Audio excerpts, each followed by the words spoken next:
back. I was in here 2013 was the last time, and then previous years. So some of you may have seen me when your kids were in the middle school, and now they're in the high school. And I've certainly changed my talk over the years, given the changes that have happened, you know, in social networking, in the kinds of stress and anxiety kids are experiencing now. So welcome, excited to be here. So couple of things.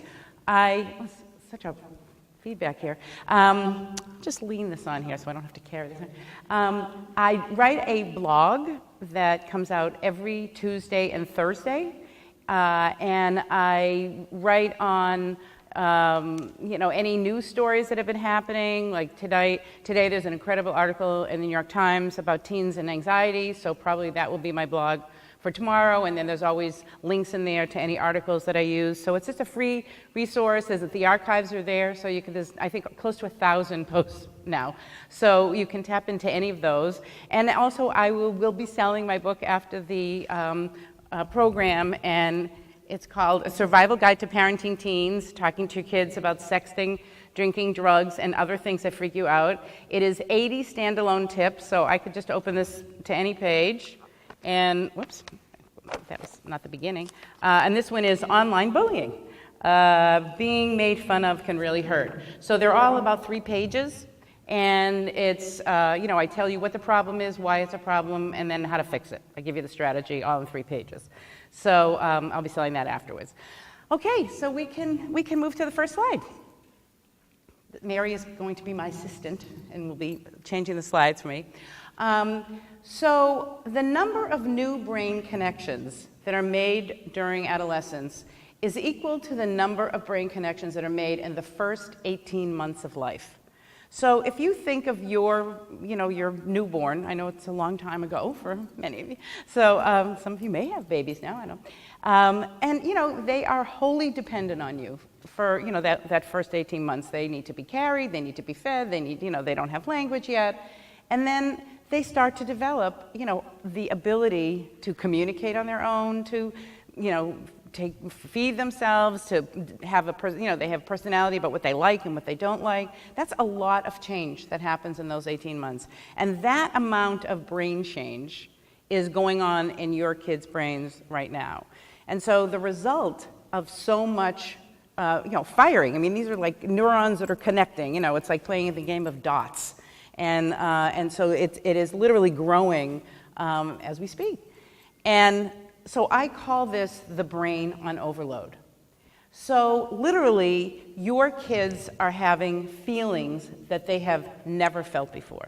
Never, ever. They have no history of that feeling. They are having thoughts that they've never had before. Literally, things they've never thought about. Just think about sex.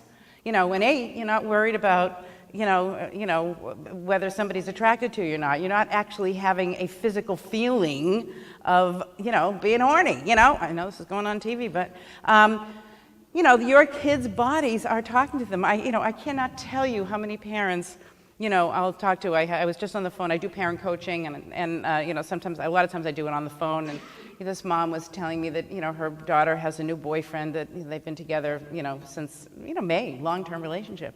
And you know, her daughter came to her and, you know, and wanted, you know, you told me that if I ever wanted to talk about, she's a 9th grader, not a 10th grader. If I ever wanted to talk about birth control, you told me I should come to you. And it was like, don't come to me, no, I don't want to talk about it, you know. And, you know, she called me, it would totally understand, completely freaked out, you know, and it's like she never even imagined that her 9th grade 15-year-old is even thinking about sex. And so, you know, they are thinking about things that you know, you're not comfortable with, never mind they're not comfortable with, because they don't have a history with it. They don't know what these feelings mean and what they're supposed to do about them and how they're supposed to talk about them and who they're supposed to talk to. They have worries, lots of worries that they've never experienced before. So, you know, when your kids are even in middle school, and there may be some of you who have middle school kids or middle and high school kids, and you'll see a change. You know, when your kid's in 7th grade, they're not worrying about college, right? They're not really worrying that much about, you know, the future. They're worrying about the first 7th grade dance, you know, and who's going to go out with who. And when I mean go out, I mean, text them or be in a group text, not actually talk to a person, but so they're not, they're like living in the moment. They're not thinking that far into the future. But then you hit 8th grade, 9th, 8th grade. Now you're thinking about high school. You're starting to worry about, and people say, well, you better do well this year, because if you want to get in the honors class, or if you want to make the 9th grade team, or you want to get on the JV, now all of a sudden there's like something they have to work towards in the near future, or their whole social engagement has changed. Maybe they were, they had a small group of friends when they came from 6th grade into the middle school, and now things are transitioning and friends are changing. So you can move to the next slide, Mary. So there are lots of things in your child's life that are causing them stress and worry that were not worries before this. And they're not worries, and I think the most important thing is to remember is they don't have history with these worries. So they don't handle these things very well. And so that causes stress between parents and kids. So I'm going to go through some of them. I won't go through all of them. But academics and homework and tests, especially in high school and transition moments. So for kids this happens a lot with kids in maybe around 7th grade, or it can happen again around 9th or 10th grade. Maybe you have a kid where academics came very easy to them in elementary school and maybe even into middle school. And they didn't really have to study that much, and they did really well. And everyone kept telling them, even in elementary, oh, you're so smart, and oh, your child is so intelligent, and and so you kept getting all this feedback about how smart your kid is, and and your kid is hearing it as well. And so, in those years, they're learning the foundational work, right? And that can come more easily to other kids than others. But then the rest of life is building on the foundational work, right? Then you actually have to sit in a chair and learn it, and conceptualize it, and think about it, and read between the lines, and all the things that thinking includes. And now it doesn't come so easy. And so I often get calls from parents when all of a sudden now their kids that used to do so well without any effort now are having difficulty. They're having a hard time studying because they never really got any study skills in place because they never really had to. It was like everything came to them so quickly.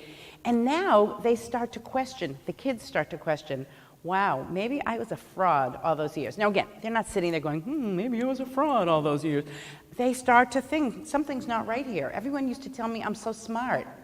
But now, I'm not feeling that smart. I got my first, I was talking to a parent, the kid got his first C. He never saw a C. And, she said he didn't really study. So, I mean, as a parent, you can see, well, if you spent less time on your phone, and you got off your group text, maybe did a little studying, you'd get it. But they're not used to having to do that, but they're not putting two and two together. They're not saying, oh, stuff used to come so easy to me, now it's not. So that becomes very stressful for a lot of kids when they had themselves sort of identified as the smart one, and now that's changing for them. Not that they're not smart, but that's how they see it. I was never really smart. And so that becomes very stressful. Then you just have the stress of, kids who have taken on a lot in high school. Maybe they're taking a number of AP courses or honors classes, and they're finding them hard. They're harder. And so they're not getting the easy A's anymore because they're challenged in a way that they've never been challenged. So the academic piece can cause a lot of stress. And the New York Times article that I read literally just before I got in the car tonight, they follow sort of a kid who was a junior in high school who was that overachiever kid who was, taking 1 million AP classes and was the 3-sporter and engaged in school and, blah, blah, blah, blah, and was, just looked like the perfect kid. When all of a sudden he woke up one day and said, I'm not doing it anymore, and wouldn't get out of bed. Literally would not get out of bed. And it sort of follows his story, of stress and suicide attempts. It paints a little bit of a dark picture, but, stressful. College demands for those of you who, that sometimes now starts in 10th grade. Parents are like you're taking them on the college visits, or they're coming to the school, or kids have friends who are, in older because they're in sports with them, or theater, or music, or whatever. And, they're starting to hear, well, if you want to get into so-and-so, then you're going to have to do such and such. And, that they internalize a lot of that stress. They don't walk around talking about it, especially boys. Body image. Puberty really sucks. I mean, it is really, really hard. And I think that we have kind of forgotten how hard it really is. We're all, I'm sort of moving out of middle age, but, we may not be all thrilled with the way we look these days either, but we're an adults, and, we don't care so much anymore about what other people are thinking about us, and we're not walking around thinking everybody's looking at us. We don't really care if they are. But your kids, their bodies are probably changing in ways, that they're not happy, even if to you they look fine. Maybe they're the tallest kid in the class. Maybe they're the shortest kid in the class. Maybe they're the girl who's completely flat-chested or has got huge, maybe they have acne, or maybe, who knows? Something, and we call the thing that causes them problem the lightning rod. So every one of your kids probably has a lightning rod. That one thing that drives themselves crazy about the way they look. And that impacts them getting ready in the morning for school. They're sitting, they've got, outfits are getting thrown around, and, the room has got like everything all over the floor, and, they think they finally got the outfit together, and then they walk in and they look in the mirror, and it's like, oh my God, I like that, and they take a selfie, and they don't like the way it looks, and then they have to change the outfit, take another selfie. And this whole selfie thing just compounds the problem 110. You went, we all went through this. It's not like all of a sudden now there's this problem with puberty. We all had it, but now it is exacerbated because I hate getting in front of the camera now. They are just every 5 minutes they're taking another picture. They're looking at it from afar. How do I look? They're judging themselves. They know other people are judging them. The way media, puts out images of what young women and young men are supposed to look like. So it can be very painful, and they may not even be saying to you that that's what's causing the stress, but it's causing the stress. I worked with a parent one whose son had, the father and the son were having a terrible time. They were not getting along and fighting all the time, and the kid would walk in from school just, like every day, he hated his dad. Just every day was just a new fight about something. And so I asked, the dad to tell me what his son looks like, and he showed me a picture, and the kid had very bad acne. And, and the father said, I've taken him to 1 million doctors and blah, blah, blah, but, he has acne. Very talented athlete, academically did fine. And I said, well, what's he like when he's, when he's playing sports? That's his happy place. So is he happy when he's playing sports? And his father said, well, it's interesting. When he gets up and he plays on the field, I don't remember what the sport was, and he's on the field and he does his job and he's really good at it, and, he gets off and the kids are, patting him on the back. He puts his hoodie on, he puts his hood up over his head. He never makes eye contact with any other place. He walks around like this all day long because he doesn't want anybody to look in his face. And, so, it just, fill in the blank. It could be acne. It could be any other part of them. For my daughter, she hated her knees. Everybody's got something. So body image is a real stressor. Relationships change in high school and middle school.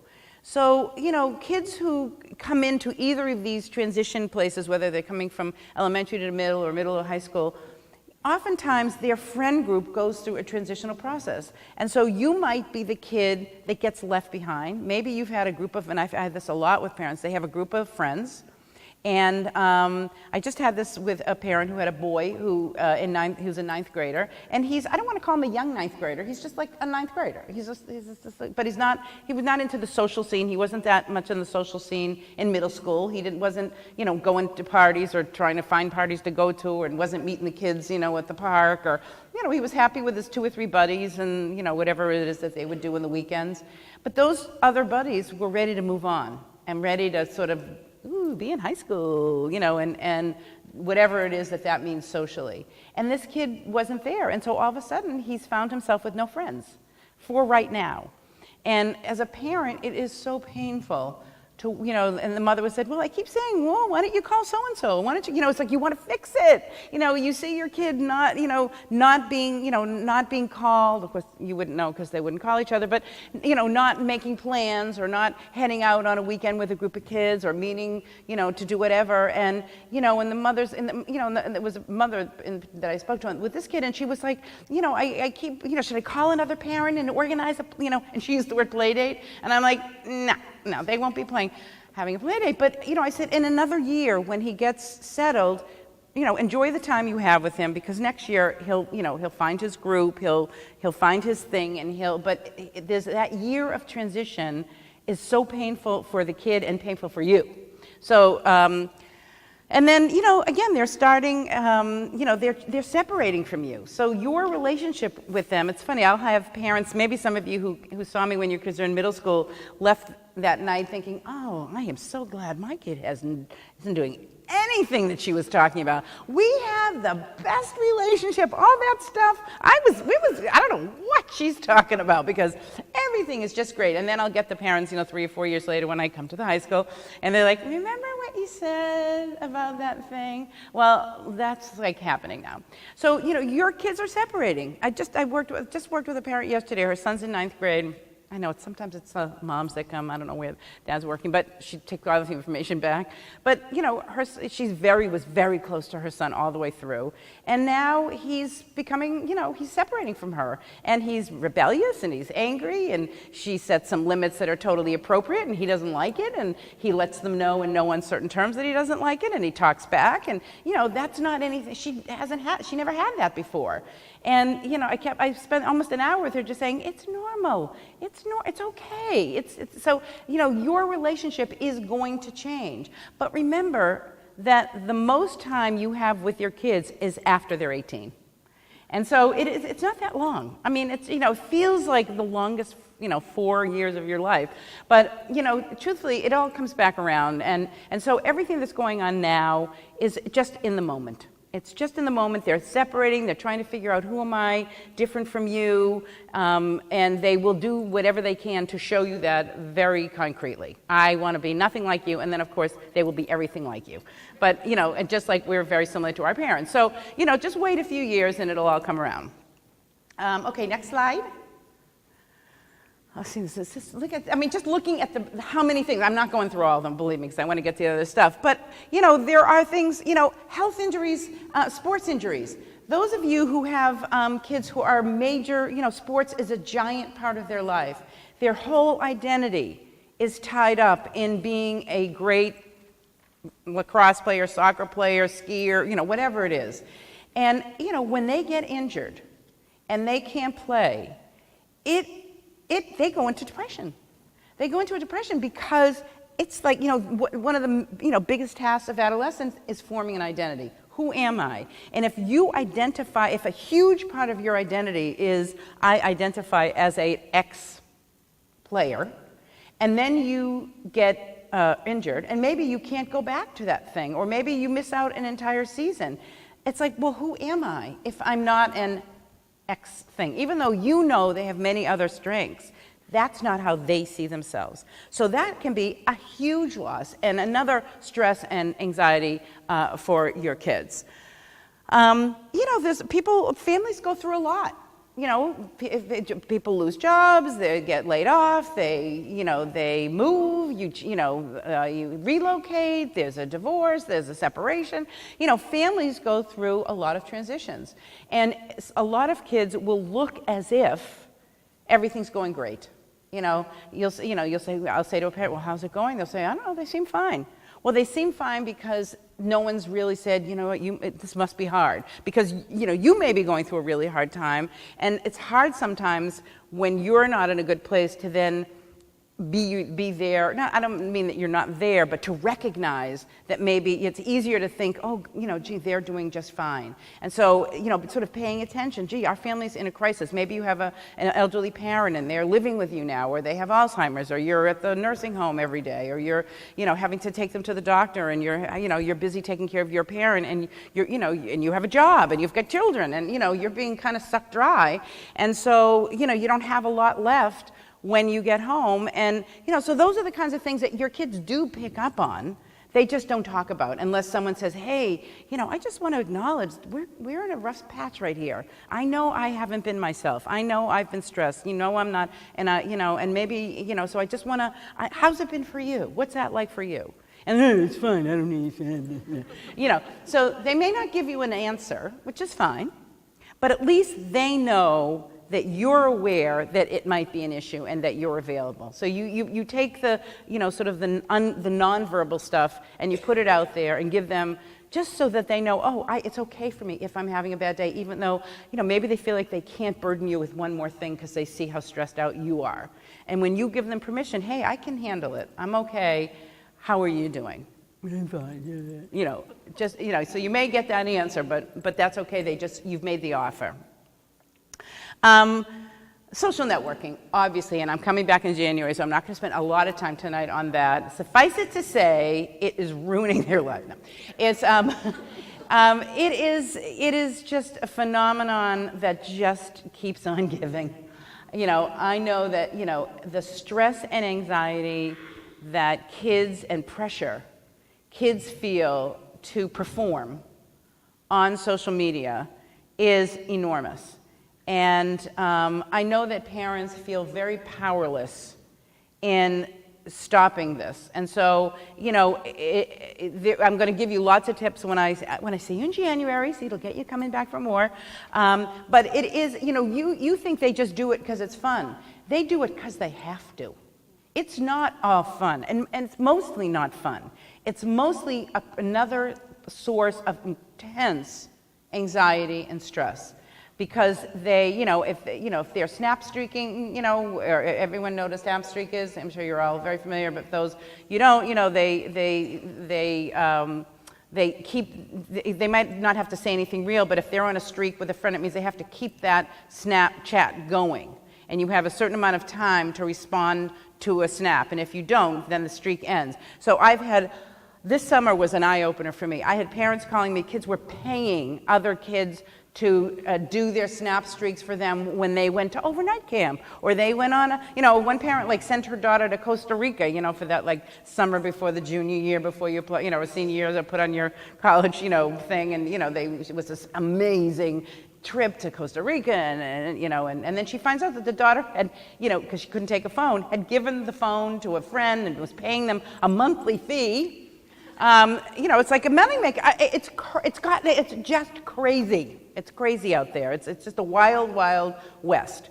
And so, but it adds an enormous layer of stress. It's not just because I want you to know how stressful it is, even though it just annoys you, because it's like, why can't you just read a book? We'll be talking more about that. And then, we just have unrealistic expectations in general. You have kids' expectations of, what high school was going to be like, or what middle school was going to be like. They went into it with a fantasy. Oh, when I get to high school, or when I get to middle school, X, Y, Z is going to happen, and I'm going to, have these kinds of friends and be invited to these kind of parties and be the star of the theater department, the TV, the sports, whatever the thing. They have all these fantasies, and it's real. Then the real world of high school or middle school hits them, and it's not what they expected. And so that, then they get slammed.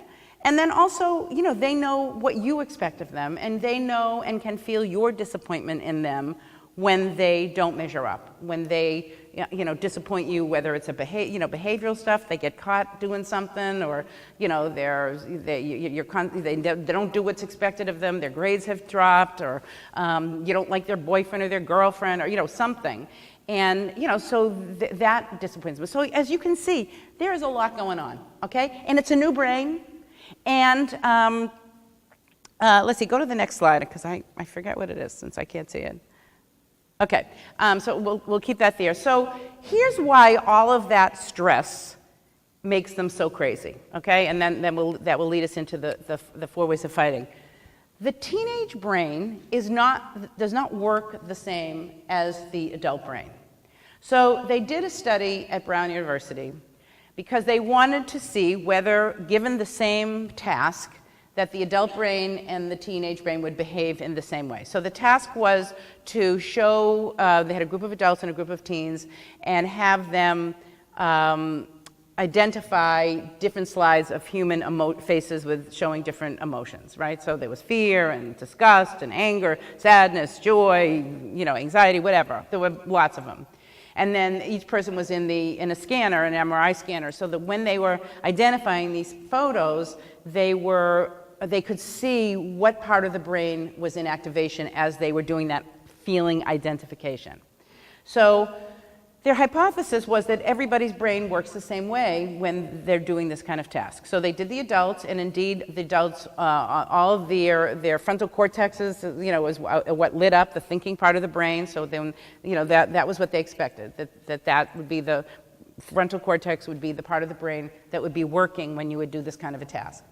When they put the teens in the same task, most of the kids got a lot of the faces wrong. They saw fear where there wasn't fear. They saw anger where there wasn't anger. They saw disgust where there wasn't disgust. They mislabeled the human faces. And the part of the brain that was in the highest activation was not the thinking part of the brain. It was the feeling part of the brain, the amygdala. They literally live in a different part of the brain. They live in their emotional brain. You live in your thinking brain, okay? So when you're looking for a rational response to a rational question, you get an irrational response, and so if they've done something, say they did something ridiculous, whatever they got caught doing something, and you say to them, what were you thinking? Not thinking. They were feeling, okay? I call it the awesome brain. So why do they get themselves in trouble? Why do they post things on social networking that are impulsive, or a bunch of kids will be texting and say, hey, what we ought to do this weekend? Let's all do, fill in the blank what your kids, and there's no asking. It's just like, we ought to do, oh my God, it'll be like so fun. And their brain has gone to the awesome place. It is just going to be whatever it is, they've got themselves already doing it. So, so they are that's where the impulsivity comes from, because they're not thinking things through. They go to the feeling brain first, and then unless they've been given some help in the strategy problem-solving area, they keep repeating the same mistakes over and over and over again. Didn't we have this discussion last week? Didn't we say that you were going to, and then you're like, yeah, and then they always, they go right to the excuse, to the nobody else's parents, to the, you're so unfair, and how can you do this to me, and they could go completely crazy. And you might have just said, did you take the trash out? It might have just been like the simplest request, and they could completely flip out on you. Okay, so that's the emotional brain. It is like a volcano, and it is always at the ready to erupt, and it doesn't take that much. So one of the most important tips I can give you tonight, in terms of what helps with their misinterpretation of emotion, because I'm sure there have been many times where your kid has said to you, why are you mad at me? Like maybe you said nothing, you said something in the most neutral tone of voice you could possibly use, and then they say, why are you mad at me? And you're like, I'm not mad at me. You're yelling at me. I'm like, I didn't yell. My face is like in its resting face. This is what I did. There's nothing there. So that's what happens. So a big tip and takeaway for tonight is tone of voice. Okay? So the tone of voice that you use with your kids when you're angry, when you're frustrated, they are so, as soon as they hear that thing in your voice, that sets that volcano off, and you've just lost whatever moment that you might have had. You probably have lost with them. So if you remember when you were growing up, your parents would say, "It's not what you say, it's how you say it." And I can't send you home with anything more important if you just walk out of here tonight with that one thing. So let's imagine your kid had a quiz today, okay? And maybe you haven't been home yet. You went to work. You got dinner on the table, but you really haven't had a chance to talk to your kid yet. And they were like on their phone. They were doing the group text thing. They were posting on Instagram. They were you saw they had like 3 screens up on the computer. You know that it did not seem like they were studying. So you might walk in the door and say you might start by, hey, how was your day? It's fine. They don't really give you much of an answer. And then you might say, so how'd you do in that quiz today? In that tone of voice, because you kind of already are setting yourself up, for that they didn't, not that they'll actually tell you, but you're sort of communicating that because you're sort of disgusted with how much they're on their phones, all night. And so, what you're going to get from them is nothing. Okay, because they hear judgment in that in that tone, they hear criticism in that tone. So, why would they want to give you an answer? What's the payoff for them? You think they're going to say, yes, it was very difficult and I wish I'd studied harder. No, I doubt you're going to hear that, okay? Now, if you, maybe, you decide, all right, I won't jump right in there. I'll bring up the laundry that's been sitting on the landing. You've made an arrangement supposedly that you would do their laundry. You just want them to bring it upstairs and put it away, okay? So it's been sitting. You're stuck to your guns on this one, and you're like, it's sitting on the landing, and they're pulling clothes out of it, and they're putting the dirty clothes in it, and all your hard work is for naught. And so, all right, so tonight you go and you pick up the laundry and you say, I'll bring it up to their room. And then you bring it in and you say, hey, so how did that quiz go today? Now, that's a very different message when you say, so listen again. Say, how'd that quiz go today? Versus, so, how'd you do in that quiz today? So, which one would you want to actually respond to? Because if it was the first one, hey, how'd you do in that quiz today? You might get it was really hard. It was really hard.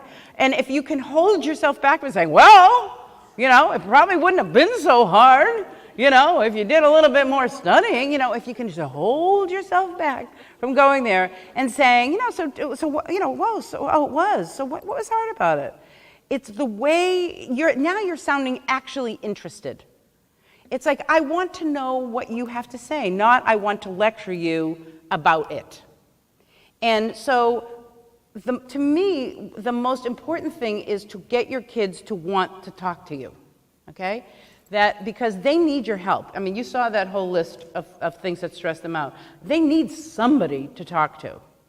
And in fact, the blog that I wrote on Tuesday was about a research study about how much kids need the human voice to calm them down. They did a research study, and I think they only did it with girls, but about because so many parents now, there's a whole thing in the Boston Globe about parents are just texting their kids up and down the stairs, and it's like, well, it's easier because then we don't argue, and there's a lot of rationalization for why maybe it's you're taking the emotion out of it. Kids actually need to hear your voice in a soothing and calming way, and when they hear that, it makes them feel soothed and calm. So, even if you're mad at them, I just had a parent call me today over a social networking incident that happened, at school. And, she got called to the principal's office, and so did a bunch of other kids. And, to me, it seemed like a little bit of a benign thing. But still, the principal picked up on it. And that's a hard call to get from the parent on the Thursday afternoon before Columbus Day weekend. We need to talk to you. They were, they had already gone to how could you have done such a terrible thing? We've had this discussion before. Didn't we just have this discussion about putting things on, and they went right to that lecture place. And then I said, okay, now you need to go back and say, I get how this might have happened.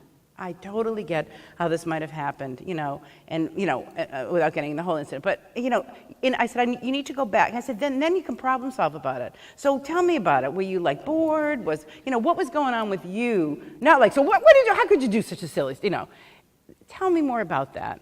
So that, it encourages them that you're not going to judge them, that you're actually going to have a conversation. So that the tone of your voice could not be more important in adolescence. If you have younger kids, they respond to an angry tone. It's like, did you clean up your room yet? It's okay, all right, Mommy, all right, Daddy, I'll run up and do it right now.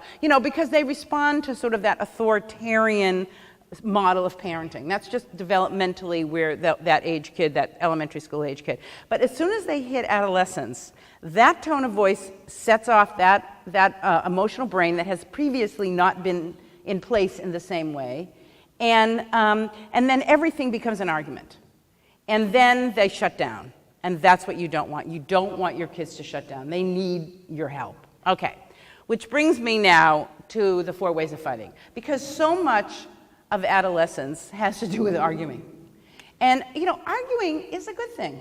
I'm gonna reframe arguing from being negative, because one of the ways kids learn to speak for themselves in a safe place is with you. And if your kid is not arguing, sometimes parents will be very proud of the fact, well, we never argue. We just all get along. And it's like, why? Why? You shouldn't. How could you all get along? Wait a minute, you need to argue. Arguing is a way for them to step back from you and say, I'm thinking for myself now. We are not the same person. I don't have to please you. I have to, and so you might disagree, and then you might have to set limits, and, all of that. But arguing is a sign that they are separating, and that you want them to be able to stand on their own 2 feet. It's the same thing they did when they were 2. And you'd say, okay, they're 2 years old, and you say, okay, let's get dressed. No. Let's put your toys away. No. Let's go brush your teeth. No. Everything was a no, because at 2 and 3, they are learning that idea of, I'm a separate person. I have a body that moves on its own. I'm starting to have a body that can take that it lets things out on its own. It's realizing that they are a separate human being. And so adolescence is a replaying of those toddler years, but, in a much bigger body and a bigger voice. So arguing is not a bad thing. How you argue is the key. Okay, so I call this the 4 ways of fighting. So these are kind of the 4 major kind of battles that I see parents and teens getting charged up about. So the first one is what I call the gotcha fight. So one of the things that your teen does now is they have all these new thinking skills. So it's not that they're not thinking and only feeling. I mean, obviously they feel and think, otherwise they wouldn't be able to do their math problems. But but they may get really frustrated now when they do their math problems because they're that amygdala and their emotional side of the brain. But they are analyzing, they're learning to analyze and conceptualize, sort of higher level thinking skills, which is, the kind of thinking that's expected of them in middle school and high school. It's not just the sort of the black and white issues, it's, reading between the lines and, what do you think about this? And, sort of analyzing. Well, they don't just do it in academic subjects, they do it in life. Gossip is actually analyzing. It's analyzing, people's behaviors, it's analyzing, what you think about somebody. Well, what do I really think? That's what gossip is. It's sort of thinking about people it's hard to imagine that gossip is thinking about people on a deeper level. But it's certainly a deeper level than let's play Legos, right? It's like, how do you play Legos? And do you make things that that would be taking it to another level. So, one of the groups of people that they target in this new thinking is you. So having a teenager in your home is like having your own private therapist. So they are, stepping their own little Freud, and they are stepping back, and they are now analyzing who you are as a person. So they have now realized, because of this new thinking brain, my parents aren't perfect anymore. They do things one way, tell me to do something and then they don't do it, or they tell me to get off their phones, but they're on their phones all the time. They tell me to get off tonight, but they're on their computers all day long, posting on Facebook.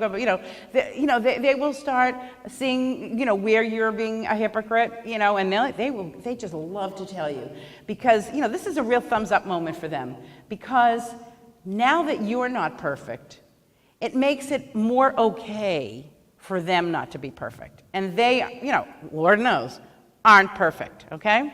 So how do they express this newfound way? They will share with you their impressions of you. They've been getting feedback their whole life, and now they feel, turnabout is fair play. So they will comment on just about anything. They will tell you what to do and what to say, and if you're picking up from soccer practice, and when the kids get in the car, and don't ask them how school was, and don't ask them about the game, and don't wear that sweatsuit if you just came from the gym, and make sure you've taken a shower, and don't put NPR on, and they will order you around, how you should behave, what you should say, how you should look, the kinds of questions you're allowed to ask. Or they might be very critical of you. You're going out like that, or we never have any good food in the house. Why don't we ever have any good food? You're making that again? Is that all you know how to make? And they sort of border, it's like this sarcastic snarkiness, right? That's what I mean by the gotcha things. It's like, it's their way of like trying to take you down a peg, right? And because it makes them feel more powerful. I mean, that's what the dynamic is. They're going to make you feel smaller. That's what they're going for, okay? Now, not in a sadistic way. It's just more, it's kind of a fun way. That's a dangerous dynamic to get into, okay? So if you respond to them, now this is not the crossing the line one, which is the final fight. These are like just those snarky, bratty, sarcastic, makes you want to go, because we would never do that. So, and that's what you want to do. So, usually parents respond in one or two ways to this kind of sarcasm. One is, that really hurts my feelings. That was really mean. Really hurt my feelings. Really? I hurt your feelings? Oh my God! So again, not in a sadistic way, but in a, wow, I have more power in this relationship. I have the power to actually make them feel bad? Whoa, okay. So that's one response. Or you might get into what I call the high horse response. You don't talk to me that way. That is very disrespectful. And then, and so then it's like, oh, really? Disrespect? Now it's another thumbs up moment because they got you pissed off, which is really what they were trying to do in the first place. So it is about the power dynamic, okay? That gotcha fight is all about the power dynamic. And they're a bully. What I just described to you is bullying behavior, okay? And when you are experiencing bullying, the one thing you don't ever want to do is give your bully too much power. Okay? And you don't want, seriously, are your feelings hurt? Are you that fragile, really, that your kid hurts your feelings by telling you he doesn't like what you're wearing or your hair, you don't have food in the refrigerator? So here's what I want you to do instead. When your kid, again, this is like that snarky sarcasm, I don't want you to hit back with your own sarcasm. Then you're just playing their game. And I get that, but that's not useful in this particular situation. What I want you to do is go, I want you to just go pinch their little cheek or put your arm around them and go, oh, you're so cute when you're being a brat. I love you. I want you to do something unexpected. I want you to use humor. I want you to show them, really, honey, you think that's what's gonna, get me all riled up? I don't think so. You're like a 15-year-old kid. I don't think so. You don't say that. That's not, but your behavior is showing them that they don't have that kind of power, okay? So, you find your own version of that. Don't do nothing, and don't overreact, because then you've got nowhere to go. If you overreact with that, then when the big stuff comes, it's not going to be any different in your reaction between, and then, so for them, it doesn't feel any different. It doesn't have any more impact, okay? So that's the gotcha fight. Okay, then we have the no fights. Okay, so the no fights, one of the things that happens in adolescence, in middle school and high school, is that kids have a sense of entitlement about what they should be allowed to do. And never mind allowed, they don't barely even ask for permission. What they think they should be doing, okay? And they, as I said, they come into these, to high school and middle school with expectations of their own based on, television, other kids' families, of what they should be allowed to do. And so, they don't even come and say, can I? It's like, so-and-so and so-and-so and I, we're going to the so-and-so and so. It's like, it's a fait accompli. This is what's happening. And, and you're like, oh, really? So adolescence, parenting a teenager is all about saying no a lot, okay?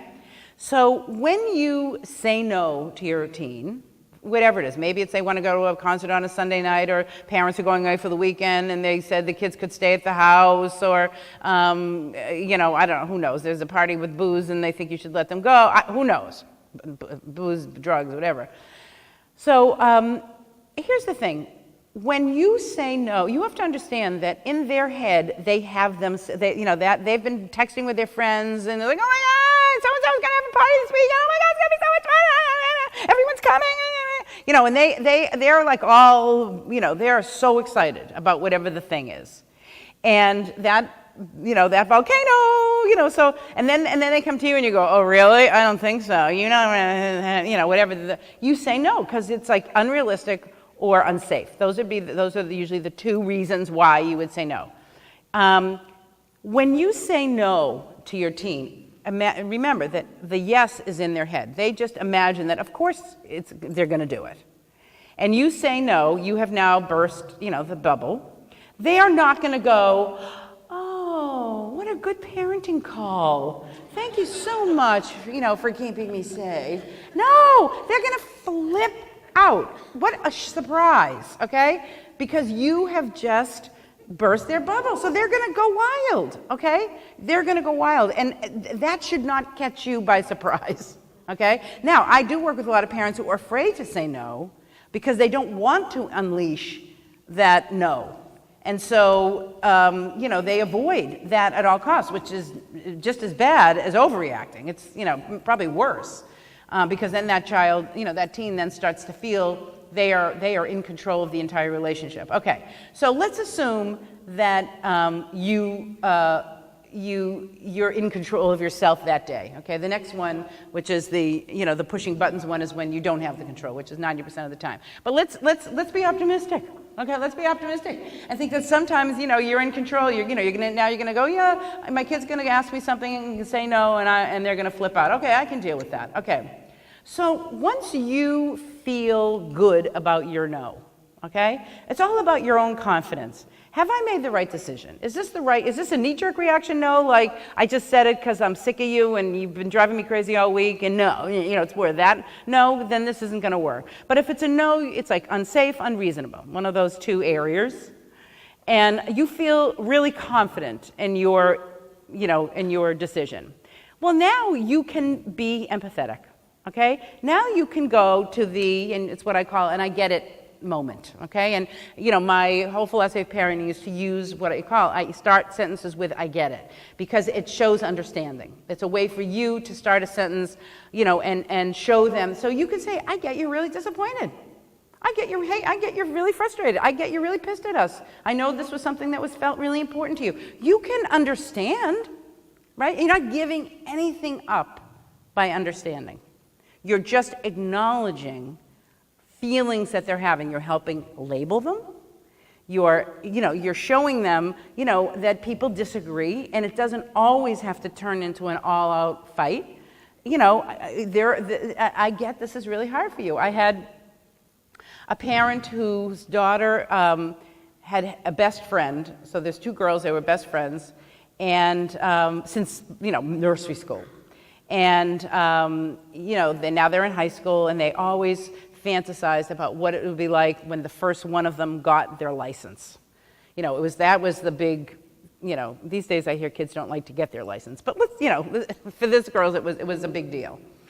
And so, you know, my client's daughter walks in after school and goes, oh my God, yeah, Ashley got her license. Oh my God, she's going to come pick me up and we're going to go driving around. Oh my God, it's so exciting. Okay, I mean, just was off the charts excited. And for a second, the mom was really excited too, because, you know, she knows Ashley, she loves Ashley. Ashley got her license, yay, Ashley! You know, so she was excited. And then, of course, the reality of, oh, she just got her license today.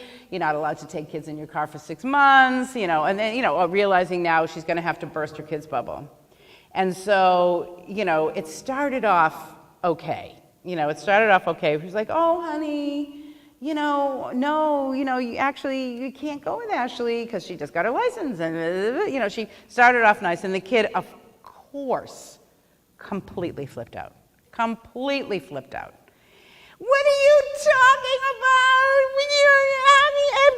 everybody lets their kids go in cars with them. That is the stupidest law ever. You smother me. And that for this mother, that was her button, the smother me button. Because she never saw herself as a smotherer. She felt like, kids were independent. She held, they had say in decision making, but this was like against the law. She was completely right. But she got hooked on the smothering.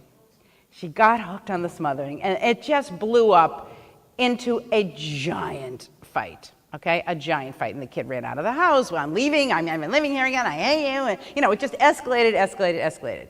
So how could this have gone using the no fight?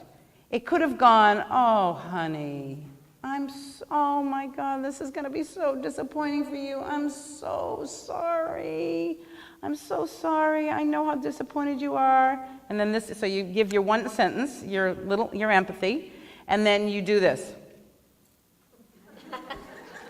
You do a little shoulder shrug at the end of your sentence, which is really more for you than it is for them. Because one thing that parents tend to do is go on, and you want to make sure they get it.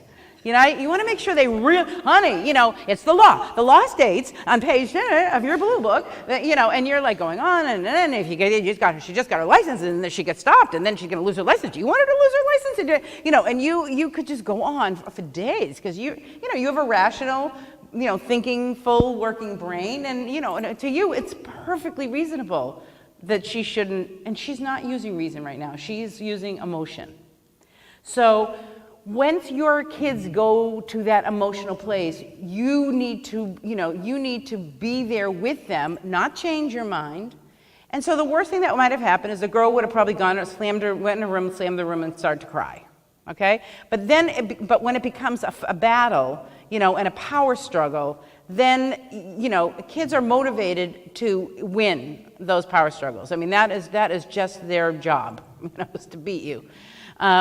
So the no one is, when you feel like you have the controls, that your buttons are not, you haven't had a hard day at work, you aren't overwhelmed with a million other things, where you can say, yeah, I'm so sorry. I've had this happen with concerts, where parents have said no to and everybody else is going. I had this one parent who's, there was some concert like on a Saturday at the Tweeter Center or whatever it's called now, I don't know, but one of those outdoor kind of venue things, and it was like a big, I don't know, rock, rap, I don't know, something. And these were 15-year-old girls. And so some mother offered, this girl's mother, or it was a single parent, this girl's mother worked on Saturday, couldn't take them and stay there, which is what she should have done. And another parent offered to drop them off at 8:30 in the morning. And other parents said yes. And this parent said no, which was completely appropriate. But again, when she said no and her friends were still going to go, that's a tough one. And this mom's working, she couldn't do it, and this daughter just pushed, every button this mother had. You're always working, you never let me do anything because you work, if you were home, just every guilt button that this could have pushed, she pushed. And again, it got out of control. It could have gone another way. So when it might have gone, honey, this is real, this is a tough one. To see your kids go to something that I don't feel is safe for you, I get it. I get you're going to hate me for this one. I really do. I really understand. And I'm sorry, and let's try to plan something when I can take you and be with you. Let's try to, and she'll go off and cry. I mean, she's just not going to say, oh, thanks for being so understanding. No, they're still mad at you, but they'll get over it faster when they feel you understand their feelings. Okay, so that's when you've got the control. I would say 90% of the time you don't have the control. You don't have the control, or you yourself are kind of a last word person. Maybe you're an arguer. That's just like, that's just like in your nature. You like to be right. There are people, lots of people like to be right. And maybe you and your teen are not dissimilar in that way, that you have similar temperaments. Or maybe they have watched you fight it out with other, maybe that's what you've modeled. Maybe you've modeled, they see you, with your spouse, or they see you, talking about your coworkers, and, and I told them, they're watching you like hawks. And so they will use your best techniques, whatever those are. I mean, whatever you model, that's what they're taking away. So an example is that my husband, when I first met him, and I went to, that first family, when you meet the family the first time, and they weren't putting on the best show for me, so I got to see right away what was going on there. So I like to call them the Bickersons. They were the Bickersons. They just argued about everything. I mean, just the stupidest things. Did you turn the light off in the kitchen, Andy? Everything was a being critical and judgmental. It was a lovely family. My husband in the beginning, was not like that because, of course, he hated that about his parents, right? Of course, you all hate what your parents do, and then you become them. And so then, as our marriage moved on, we've been together 38 years, and, we've had our struggles. And, then he became a little bit more like them, and sort of nitpicking. He became like a nitpicker. And that's not that wasn't how that wasn't my model. We had other issues, but it wasn't the nitpicking thing. And so we had to do a little retraining. So however you resolve conflict in your family, that is what your kids are going to take with them in their relationships with their friends, in their relationships with their workplace, in their relationships with their teachers. I teach at Curry College. I've been teaching there for a long time. And every semester I have that kid. That kid who, is just I can just imagine what he's like at home. This semester's version. I have this semester's version, and I have the first quiz of the semester, and this happens every year, every semester with that version of that kid. And he just argues about everything. And he came up and he wanted me to change, he believed that one of the answers, which I've been giving this quiz for 25 years, I know the answers. I know the material. And he was wrong. But in his head, and he wouldn't let it go. And I'm like, I'm not changing it. I get your, but I'm not, he was probably able to do that in his family. He was able to, keep that fight going. And that's what happens in the pushing buttons fight, is that if you also are a last word person, all teenagers are last word people, then you've got two people who refuse to back down. And I won't back down, is that Tom Petty song? And so this is the fight that can go on forever. It never gets resolved. The doors get slammed, So here's what you're going to do when you get out of control too. Okay. So as I said, this is 90% of the time because your lives are complicated, and you have lots of things going on in your life in addition to your children. And you are not always in the best place and able to have the kind of control that the no fight takes. Okay, so you're in a battle, whatever the thing is, and you're both at it. This can take any form. And you're yelling, they're yelling. The veins in your neck are sticking out. Your voice getting higher and higher. You know when you've lost it. Okay. So the big thing is, how do you get that back? Well, you're going to get it back because now I'm just telling you. Okay, so it's going to be fresh in your brain. So I feel like I have a cast on. That's what this feels like. So you're getting in the argument, and here's what you're going to say. It's going to get out of control, and then you're going to say to yourself, we're at that point she said we're at. And you can say these exact words. We're both out of control right now. We need to take a break.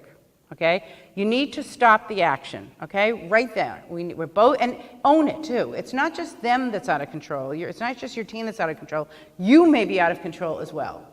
And I want you to own it because I want you to model when you're showing reflection. I'm out of control too. We're both out of control. Let's take a break. Okay. Now, your emotional brain is out of control just as much as theirs is. Okay, and you both need to let that volcano kind of quiet down. So when you say we need to take a break, don't just walk into the kitchen, okay? Don't assume that because you want to take a break, they want to take a break. They don't want to take a break. They are very motivated to get their point across to you, or to get you to, back down because maybe, they have had experience that if they just drive you crazy enough, they'll get what they want. They'll be like, fine, just leave me alone, don't do this thing, because you just can't take it anymore. And they're good at it. They've gotten really good at it. So you need to go away, like either get in your car literally and go and get a cup of coffee or take your dog for a walk, or go in the basement, go a floor away. Don't just move into another room because they will follow you. Now, not all, so many kids, if you change floors, that would be enough of a deterrent, at least for a while. But there are some kids that I call the chasers. Right? And they are so motivated that they will just chase you all around the house because they want to get you to change your mind or whatever. And so if you have a chaser, this next tip, is for you to how to get to stop the chasing. Okay, so let's assume you have a chaser. You go up to your bedroom, you close the door. Okay, now chasers will not respect that boundary of the door. They don't knock. They just go, and they come right in. Okay, and here's what you're going to say. I started sort of giving this tip as a joke, but then parents started emailing saying, oh, that was like the best tip ever.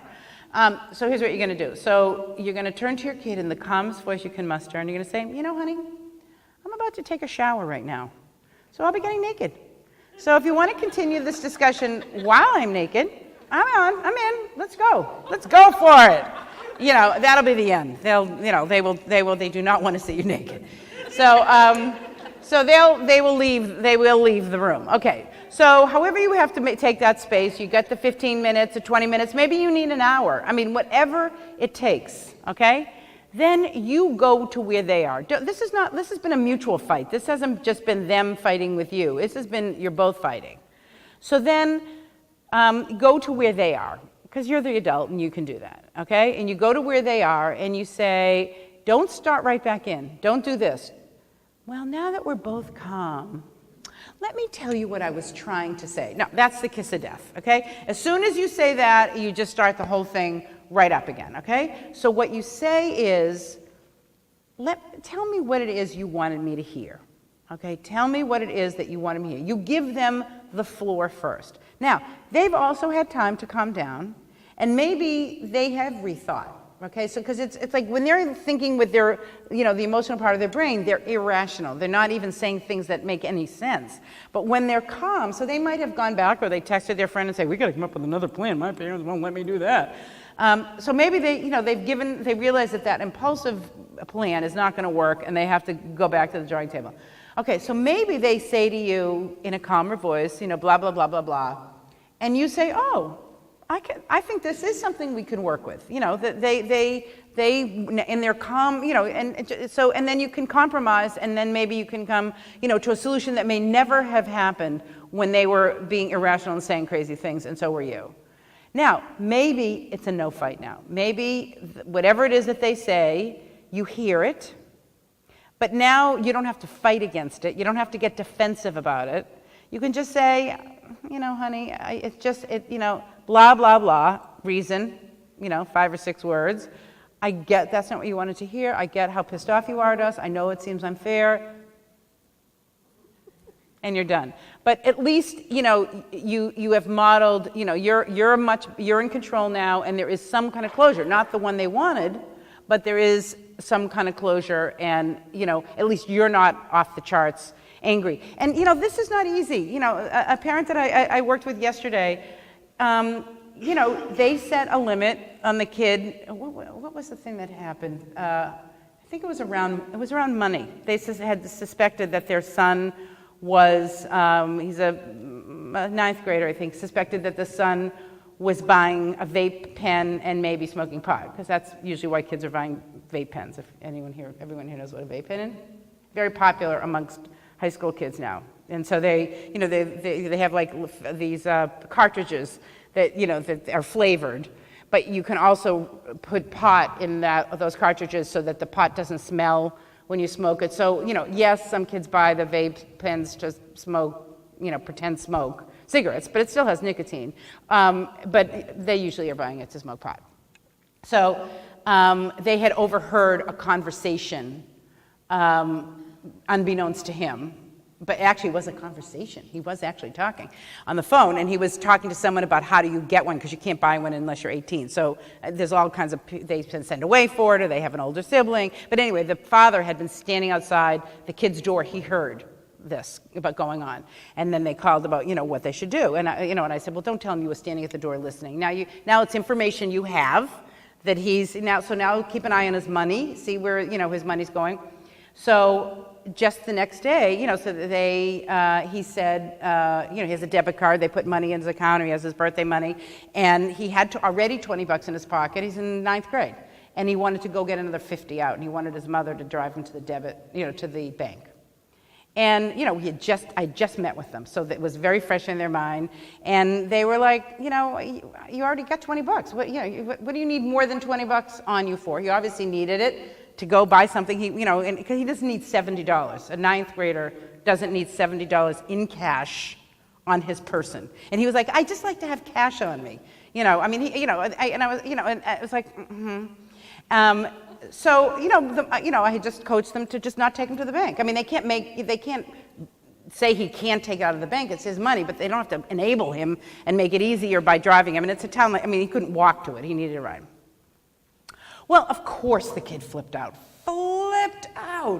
And, the dad, who was much more of a last word kind of person, got into it with him. They got into a huge fight. But the mom felt bad. Like, she started to question herself. Well, now he's so mad, and now he's not talking to us, and he went up to his room and he slammed the door. And it's like, yeah, he did. It's like they're going to get mad at you when you set limits that are unsafe and unreasonable. As long as you know that if you are unreasonable, then they may have cause to get mad at you. But from my perspective, I said you did the right thing. A 9th grader doesn't need $70. And what you can say is, when you have that kind of cash on you, there's a good chance it can go to a place that's not safe.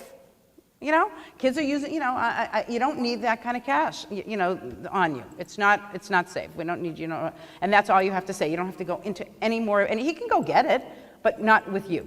So I'm not taking you to the bank. Done. You're done. And, it's developing a tolerance for not having to flip out. The dad flipped out. The mother was calmer. So it was like the kid got one of each. Got one of each. And, so, it's understanding that they are going to get mad. The dad was mad that the kid got disrespectful. And I was like, what? He's not going to say thank you for getting in my way of buying a vape pen, because he doesn't want to let them know anyway. So that's where staying calm. I said, you want this kid to then come back, and maybe someday he'll talk to you about that. Not because they didn't mention the vape pen. So this kind of fighting is really important to model. And then the final one is what I call the crossing the line fight. And this is, when your kids literally scream, I effing hate you, or F you. Well, I'm on television, so I can't swear. Where they are swearing at you and they are being really disrespectful. That's and everybody has their own line of what that is. Everybody has their own line. And so the tendency when your kid does cross the line is to stick that finger out and go, don't you ever talk to me that way. Okay, they just did. Okay, they just talked to you that way. And so when you do that, it makes you look, like, an out of control, because you just told them to do something. Of course they can do it. They have a mouth. You can't control what comes out of their mouth. The truth of it is, you can't really control that much with your teen. Right? They are independent human beings. You want them to want to do what you say because they feel that you understand what they're going through. That's what makes them then say, okay, fine. Never in a, okay, that's wonderful. But, they will accept limits. They will accept consequences when they believe that you understand the consequences for them when you say no. That you are understanding what they're going through, rather than just, judging or criticizing them. And so, so saying you don't ever talk to me that way is not, okay, so here's what you do instead. So when they say whatever it is that's your red line, you say in a very calm but firm and, voice, I can't believe that you would say that to me. okay?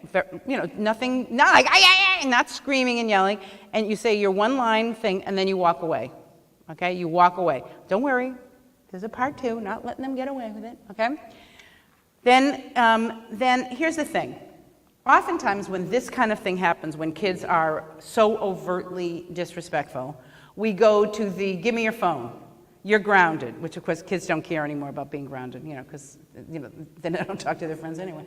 And it's true, the research shows that kids don't care about being grounded anymore because they can just be with them virtually. I mean, they can FaceTime with them, it's like they're there, it's like they're at the party, So, but parents will they'll have their stable of things that they take away. Give me this, give me this, give me this. And then, obviously they're going to get it back. So it doesn't really have meaning. And it's also, this was not a phone violation. It's very appropriate to take the phone away when it's a phone violation or an iPad violation, or, where they were using it when they weren't supposed to, where they went to they downloaded something they weren't supposed to, or spend money of yours, whatever. They got caught like this girl did, whatever. This is a relationship violation, okay? So when you set consequences, you want to make sure that the consequence has some relationship to whatever it is that they did. Otherwise, it is meaningless. Punishments can just be completely meaningless, and they will repeat the same thing over and over because the consequence had no meaning for them. So in this instance, your kids need you for a lot of stuff, okay? They need you for rides, they need you for cars, they need you for money, they need you for, treats and coffees and, and help with homework and, taking them to Staples to buy stuff for their projects. They need you for a lot of things. So it could be 15 minutes later, your kid comes to you and says, hey, can I have, will you take me, will you, whatever. It might not be that night, but it might be the next morning. Maybe you drive them to school every morning. I had a mom, this happened to be a mom who was divorced and remarried. And she always felt a lot of guilt, even though she didn't need to, but she felt a lot of guilt about the divorce and so she had 3 kids. She had this daughter who was a sophomore in high school and maybe an 8th grader and a 4th grader or something, and then he also had 3 kids. So it was, they went from being this family of 4, of 5, to being a family of 9, of 9 or something. It was a huge adjustment for the kids. And this girl was angry. The sophomore, she was angry. She was angry about everything. And this mom was so guilt-ridden that she basically let this kid run rampant over her. She was unbelievably disrespectful. And so we worked on this, and the kid would, a lot of times she'd start fights in the morning in the car, and the mom would drive her to school because it was like some time they had alone together, even though she could easily have walked. It was, the house school was maybe a mile away, but they'd stop at Dunkin' Donuts and get a coffee, and it was like a nice little ritual they had. But that mom didn't have to do that, but it was her way of sort of giving to her daughter in the morning, which I loved. And, but this daughter would always start a fight in the car on the way because the mom didn't want her to go into school angry. So the daughter sort of figured it out that if she asked for something that she knew might be a no at another time, she'd do in the car on the way there because then, maybe she'd get the mom to say yes. So this particular morning, I had done coaching with this mom and we had worked on a strategy. And indeed, the daughter started a fight about something, and the mom was like, it was a very reasonable reason that she said no. And of course, the kid completely flipped out. And I said, okay, it's all right. It's okay. It's just noise. It's just like a 2-year-old tantrum. That's all it is. So we had worked out this plan. She pulled over in the car. The mom did. She got out. She took her keys, and she just walked out of the car and left the girl sitting in the car. And the girl was, where are you going? What are you doing? Just stunned, because this is the first time this mom had taken care of herself. And that's really what this is about. When your kids are disrespectful, you have to take care of yourself. So the mom went away, and don't you know, the whole day, the texts were rolling in. Mom, I'm really sorry, Mom. Because she was, because she wasn't able to manipulate her, and now, she, she learned something, that her mom was not going to be treated that way, and then do a nice thing for her, like driving her to school. And so that's what this consequence is, so that when your kid comes to you with the, after they've been disrespectful or mad to you, will you, take me, show me, buy me, whatever the thing is, what you're going to say is not, you think I'm going to do that for you after the way you just treated me? Okay, you're not going to do that. You're going to say, I would have, and you're doing it in this tone of voice, I would have because I love doing things for you. But when you said, and then say back what they said. Because one of the things that has gotten lost in this generation of kids is hearing what the consequence of what they say, because they don't say it. They write it, they text it, they post it. But they're not there when the person who is reading it is reacting to it. So the whole issue of empathy is really getting lost in the shuffle here. That's, to me, one of the, besides the stress and anxiety, we're also having kids who are not feeling what it's like when you hurt another person. That's what's gotten lost. And so I want them to hear the words that they said to you, because in their head, they write these words all the time. They're the language they use on social media, on Snapchats especially, because there's things that you can't read. They are using, a lot of pretty, icky language, because that's just how they, they're writing it. They're not saying, they would never stand in front of their friends and talk like that. Believe me, they wouldn't. But when they can write it, it's completely risk-free, especially on Snapchat, because it just disappears. So they start to get desensitized to language and what it feels like. So that's why it is important for them to hear it, even if you don't like to say it, so that they can, and they'll probably get all, I never said that. You don't have to get into an argument about it. You know what they said. So, so when you said X, I don't really want to do that for you right now. You're done. Okay, so and it's not forever. It's not for a week. It's just for that day. Let's start fresh tomorrow. But today, no. And so what the message is that when that relationships are reciprocal, and when when you're respectful to me, I'm respectful to you, and do things for you that I love to do. But when you're mean to me and disrespectful, then no, I'm not going to go out of my way to do or give or whatever those things are.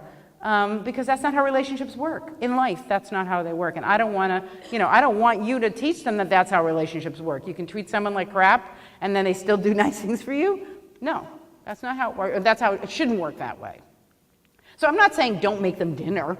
Okay, I mean, you do have to feed your children, but these are all the other things that you do over and above. And maybe it's the fight happened on a Wednesday and nothing's really come up, but maybe on Saturday they need money to go to the movies or they want to go to the mall. I mean, so it's just it might be 5 days after, and you can say you might not remember this, but on Wednesday you said I effing hate you, and right now I don't really feel like giving you the money to go to the mall, or I'm not driving you, find somebody else. Maybe you've always been that driving parent, or no, you can't take the car, or, whatever the thing is.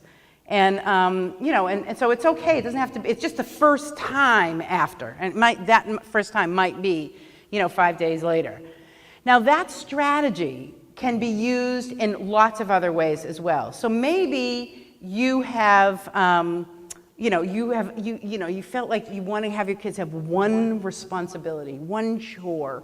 You don't expect that much, but you got the one chore. Maybe it's taking, the trash out on Thursdays, or it's, bringing the laundry up, or emptying the dishwasher, or washing the dishes. I don't know. I'm sure there's maybe one thing. I'm just using that as an example. Okay, and they haven't done it. Okay, and you're on the, you're the you've become the hag, the nag hag, I call it. And it's like, did you empty the dishwasher? I will. 2 hours later, did you empty the, I told you I was going to do it, I'm busy. Texting and group chatting. and then, you're yelling, and if you don't get down here right now, and it becomes like this back and forth, and it's like a million times, and, you end up feeling like this pit in your stomach because you're so mad at them. So, because they haven't done this one thing, you've saved them, it's not like the Pioneer Women and the Cooking Channel where the kids are out like with the hay, Anyone watch that show? I always go, how are those kids doing all that stuff for that woman, for their dad? It's unbelievable. Anyway, I digress. So what you can say is, they're going to come to you at some point and say, can I have money? Can I go to the mall? Can you take me to Staples? And you can say, gee, honey, I'd love to. But, I asked, you need to come up with a number of asks that you're going to give for yourself. I say 2, okay? 1, because kids don't want to do chores. They're never going to want to do chores. They're never going to do it on their own, ever. Okay? So just get that expectation. It's not like, oh, I feel so responsible for my family.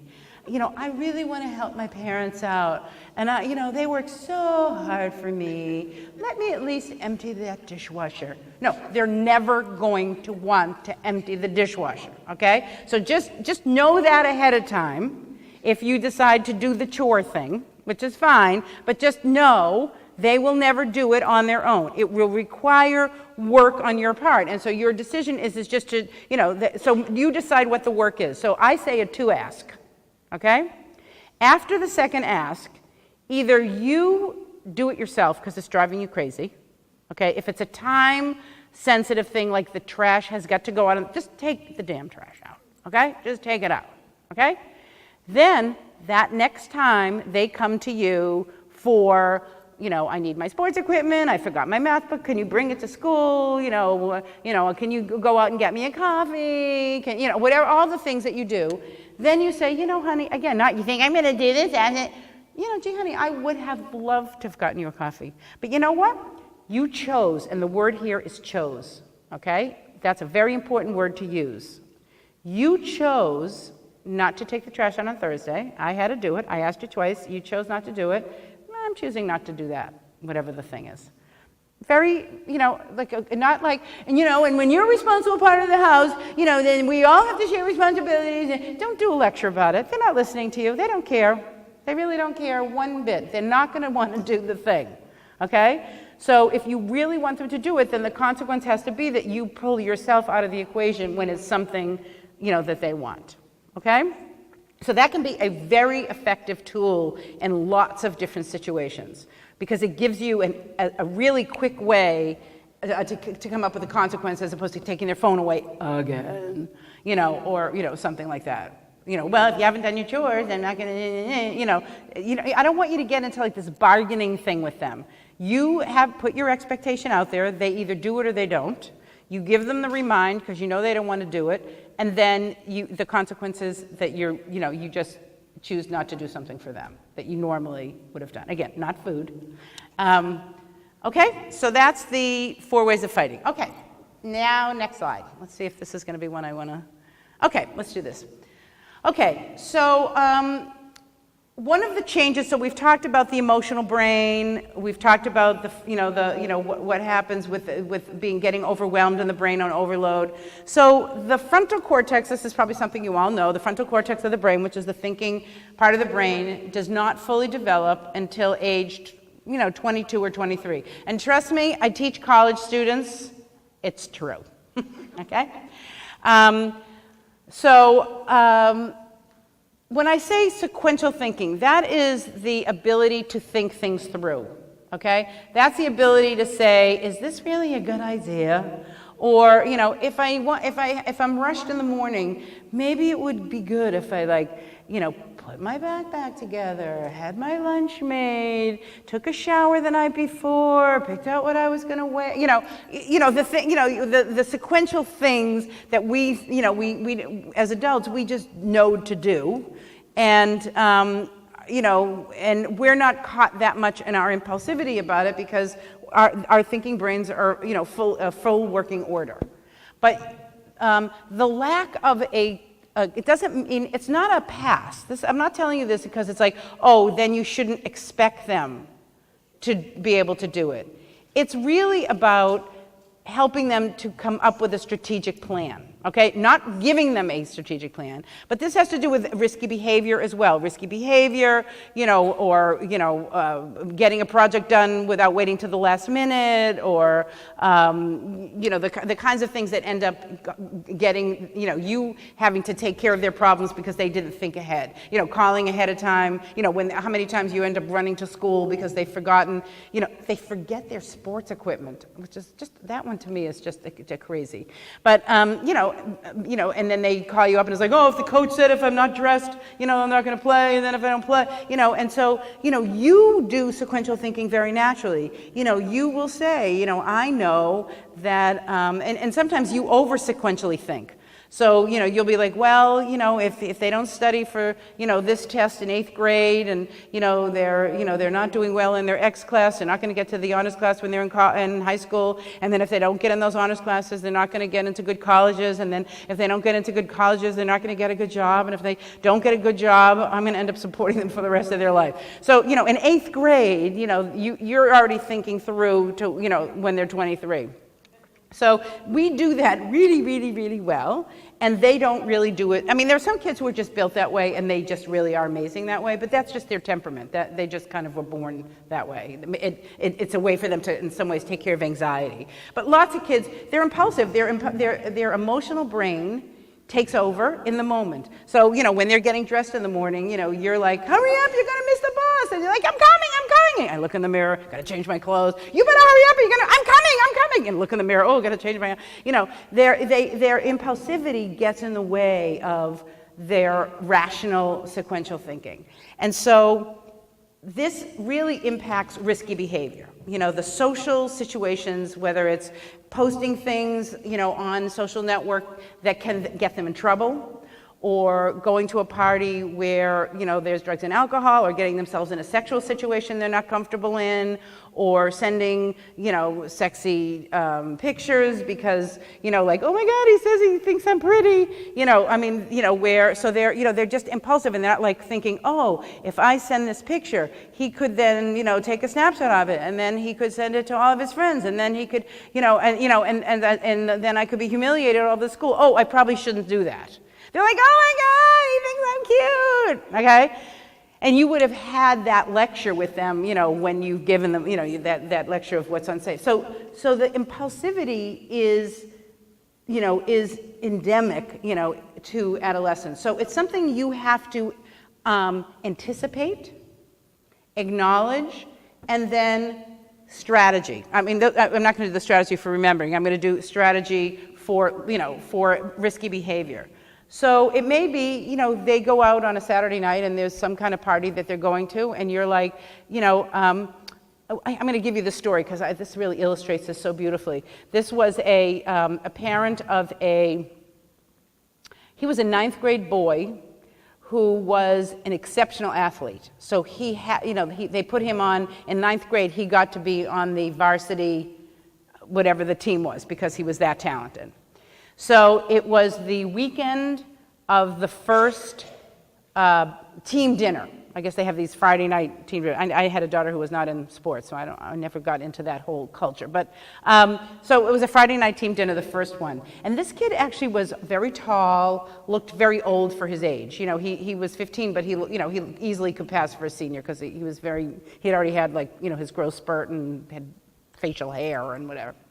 So he goes to, so the guys from the team offered to pick him up and take him, and the parents had met the guys, and they seemed like great guys, and so they didn't have to drive him. They were like, yeah, this is so great. And so they're home, enjoying a Friday night alone, and they get a call from a neighbor, and the neighbor says, I just saw your son coming out of the package store with a case of beer. What? So she immediately texts her son, and it's like, Mr. So-and-so just saw you, blah, blah, blah, drop those beers right now, we're coming to get you. And, it's amazing that in this town, the kid got away with it, but he did. So this is a few years ago. So the parents pick him up, and they went, wild, obviously. How stupid were you? How could you do this? Do you know that if you could have gotten arrested, you could have because of course it was terrible. Totally terrible. And then they called me as like, oh, I can't believe my kid does, what should I do? And I said, okay, you did, you went wild, totally get that. This was a wild-worthy offense. I said, but now part 2 is, this is not going to not happen again. Now your kid, he's hanging with all these older guys. You can't, he's on the team with them. He's not like he's not going to have anything to do with them. He's on the team. They're going to celebrate. They're going to be on buses together. This is part of his life unless you take him off the team. I said, so what you have to do now, you have to understand that his emotional brain was in power at that point and his impulsivity. Oh my God, the guys think I'm old enough to buy beer. This is so cool. He was flattered. He was completely flattered by that attention from the older guys. He is not going to go, well, absolutely no. I absolutely cannot do that. That's illegal. No, he's like, oh my God, this is so amazing, because it had never happened to him before. He had no experience what to do. He didn't know what to say. He had no options. He had no other options from his perspective but to do it, which I completely understand. Completely understand. So I let them know that, and I said, here's the thing. You need to say, I get this could happen again. This is another one of those I get it moments. If I find out that you ever, if you ever have ever used those words, if I find out that you ever went to a party where no parents were home, if I find out that you did fill in the blank with any of those things, that's not a strategy. Just saying don't do something, that's not a strategy. That is not going to help them in the moment. If you say, and you're going to be grounded, or I'm going to take your phone away, and if I find out you went to a party, I'm taking your car away. In the moment, none of that is going to occur to them. None.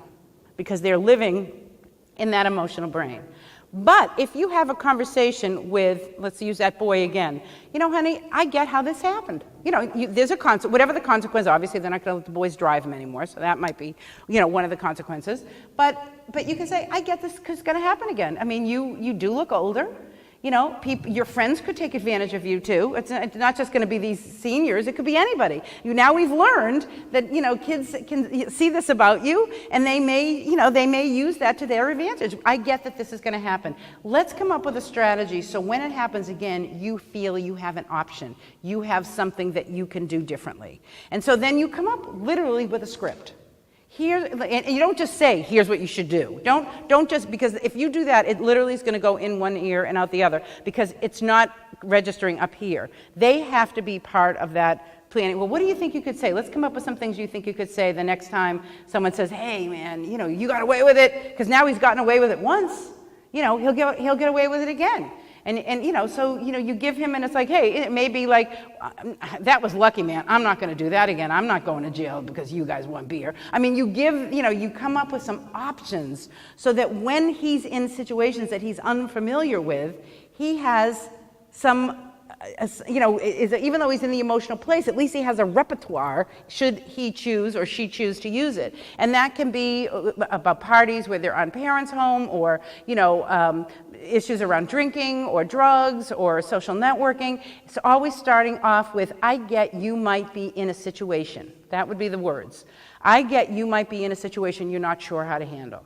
And I get when you're in those situations, sometimes you do kind of like, the first thing that comes to mind, and sometimes that can be really dangerous, that can be unsafe, that can be, let's come up with some situations. So, when you have kids in high school, and middle school, every time your kid leaves the house to go be with their friends, you should always say, what's your safety plan for tonight? That's the words you should use. What's your safety plan? And they're going to roll their eyes, and they're going to go, what are you talking about? What are you going to do if there's booze somewhere? What are you going to do if there's drugs somewhere? And they may not, but it's making them have to tell you before they walk out that door, even if they don't use it, they're creating strategies without even knowing it. Not every kid wants to binge drink. Not every kid wants to smoke pot. Not every kid wants to hook up. Not every kid wants to, post, or text, or sexy, or sexy pictures, or, talk about sexual. Not all kids want to do that stuff, but they don't know what else to do. You know, because parents have said you're not allowed to, or you better not, or you're going to be punished if you do, but they then haven't helped them come up with what they should do when they're in those situations. Your kids are going to be in situations where there are drugs, alcohol, sex, you know, things getting put online. I mean, they're going to be, unless you're, you know, keeping them locked up in your house, they're going to be out in the world. And in the world, there are places they're going to have to make decisions. And unless someone gives them strategies for those decisions, they're oftentimes going to make the wrong ones because they're living up in the, oh my God, brain. So it's not that they're unfit in any way. It's that they don't have experience in, you know, or they, you know, and some kids just choose to want to do that stuff. And then, you know, you'll have consequences, you know, for that, you know, whether it's you drive them everywhere so that, you know, but at the least, make sure, what's your safety plan? That's a really easy one. Okay? Let's do the teen proofing. Okay. So I just heard this story today from a parent, and I have to say, I was speechless on the phone. This parent told me, and what was so interesting about the story is that it was her friend who did this.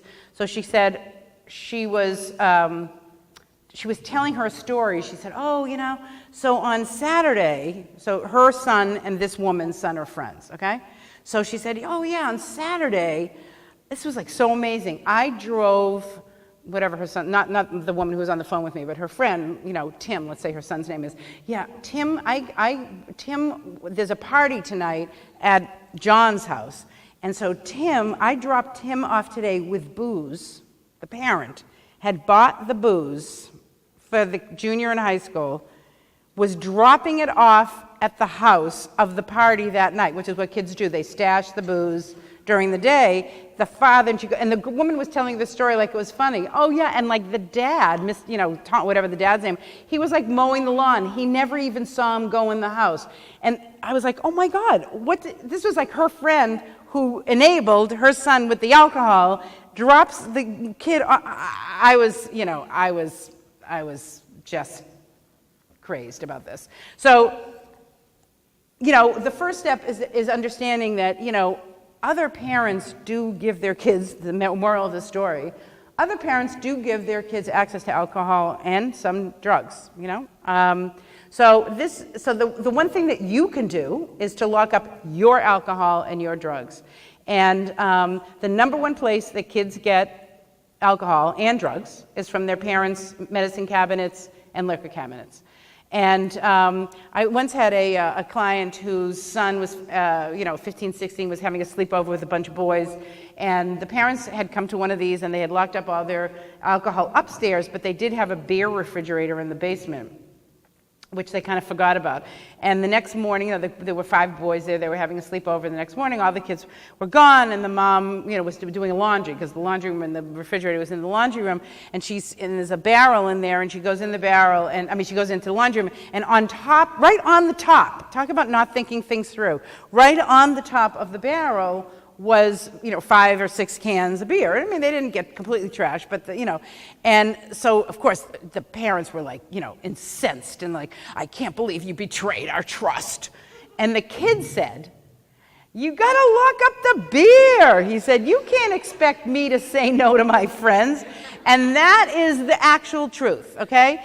Your kids are, too vulnerable at this age. They are, maybe the 1 out of a billion kids would say, oh, that's, you're not allowed to drink at my house. That would be amazing. I don't know any kid that would do that, okay, with their friends right there. It would just be too humiliating. And, they just would never do it. And believe me, it's also the kids you would never expect. Don't think because your kids are not, like social butterflies, that they're not going to, be curious. And, maybe there's kids who don't party. And I've had many calls with this where kids who are not the party kids, but they were curious about what would happen if they did get drunk.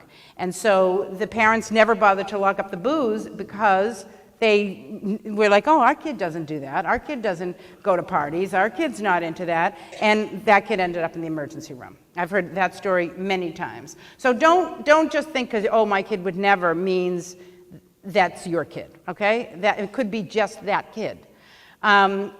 in terms of drugs, kids are, if you have a medicine cabinet in your bedroom, your bathroom, that has maybe you're a little Ambien like me, maybe you've got, maybe you had a root canal and you got some oxys in there, or you had, a back problem and they're sitting up there and you kind of forgot they're there, or maybe, you got a little Xanax, a little Ativan, who knows? We all have a little of something, up in our medicine cabinets, and we kind of assume, well, my medicine cabinet, but, we kind of assume, I don't have kids in the house, but, you just sort of assume, oh, it's our bathroom. Our kids would never come into our bathrooms. Yeah, no, your kids go into your bathroom all the time when you're not home, just for that express purpose, and if, to see what's in there. They're so curious. I cannot tell you how many times my child found the porn videos at her friend's parents' house when she was in high school. They're looking. She's a great kid now, but, she's 35. It's a long time ago. I'm very old.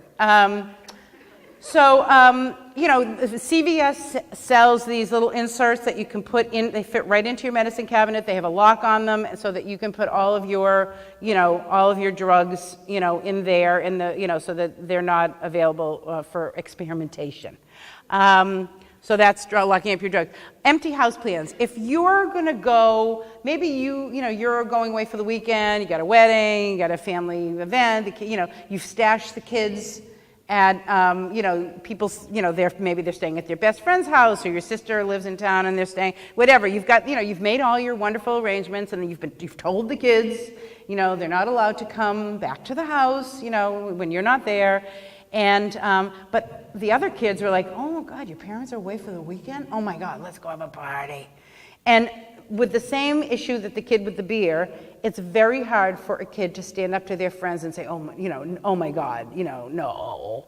So what you're gonna do when you leaving your empty house for a weekend or a night is you're gonna call the Holliston police, and you're going to say, we're going away for the weekend. We've got teens. They're not staying in the house. But, just as a precaution, could you do some drive-bys, over the weekend? And then you say to your kid, hey, just want to let you know, we've called the Holliston police.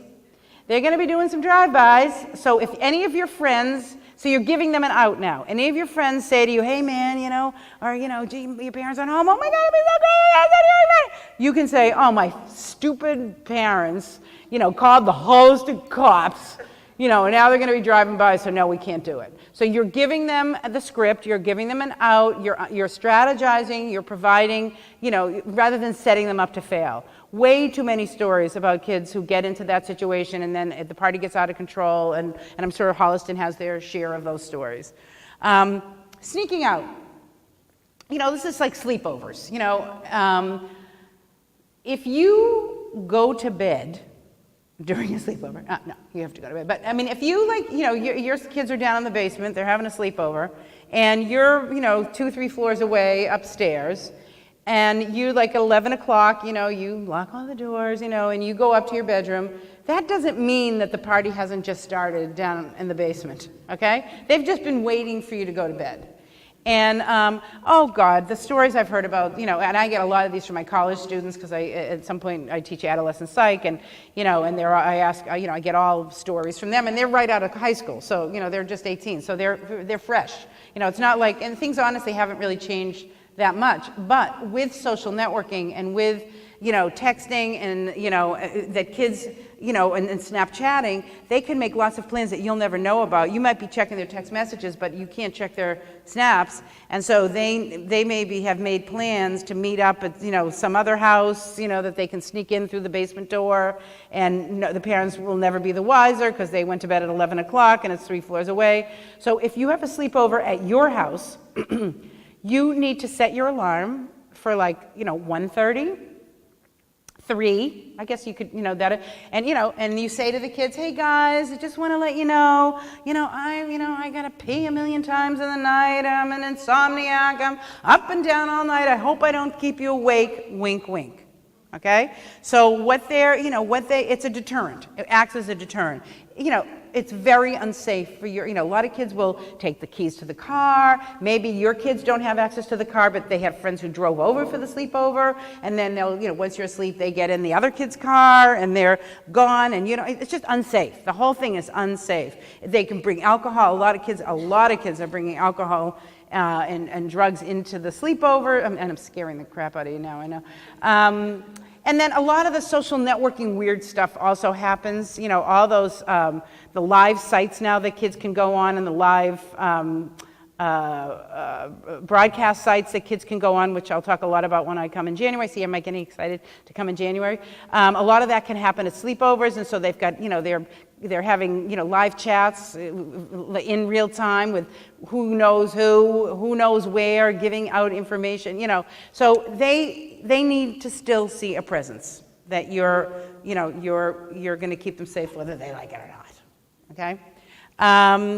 And then, when kids come into your house, everything stays upstairs, backpacks, water bottles, Red Bulls, iced teas, whatever it is the kids are drinking. And you just say, hey, everything stays up here. I got plenty of stuff for you guys down in the basement, and, I'll bring you down some drinks, because a lot of kids are bringing, they bring it in soda bottles, they will have pills, and there's like a cottage industry going on now in high schools too, where kids sell water, bottles, soda bottles or water bottles, and I don't know what they're charging, $10 for like a 16-ounce bottle of booze, right? Is that about right? That's about right, okay. So you don't know what's coming in your house, and again, I had a situation with a parent whose daughter was on the lacrosse field hockey team, and they were having, it was one of these like team dinner things. It was after a Friday night game or something, and all the girls, and they know all the girls came to their house. They all walked in with their water bottles, and they had pizza for them, but the kids were down in the basement, and lo and behold, one of the kids, had chugged. It was a Friday night. The girls were all together and ended up in the emergency room. I mean, again, these kids are binge drinking a lot, and you just need to make sure if they're in your house, they're safe. I mean, that's really you can't, and in terms of them going to other people's houses, you'll have that conversation of, let's imagine you're at somebody else's house, and, I have a whole blog on teaching your kids about alcohol and how it works in their bodies and what they need to do to keep their friends safe. I mean, it is really important to explain to them the science of alcohol. They don't know that. They have no conception about why they need to have food, how dehydrated they can get, the actual nuts and bolts of how to stay safe, because a lot of these kids have, they don't understand the science of alcohol. So you want to make sure, at least when they come to your house, they're safe. Okay, last slide. Look at this perfect timing. I know you're going, find the fun. Okay, I love this age. I mean, I really truthfully love, I love teens. I used to be a therapist for teenagers for many, many years. Don't do that now, though, just the parents.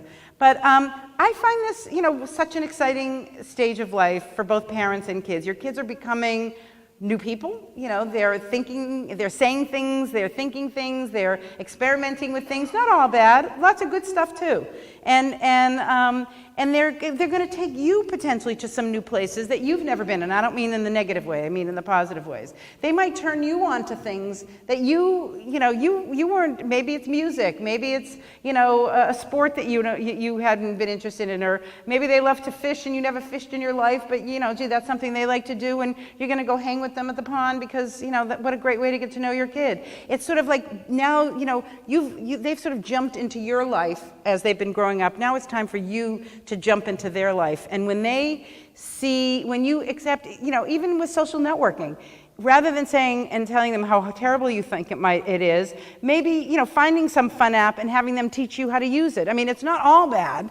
It's understanding with them how important it is in their life, and then getting them to show it to you and teach it to you. Or if you have a kid who's really into video games, rather than, just saying, well, you're only allowed to play video games this many hours a night, maybe it's having them, create one of those characters for you and playing, so it's saying, okay, this is who my kid is, and maybe they're very different from me, and how great is that? Because then I get to learn new things for myself, and that's really exciting to me.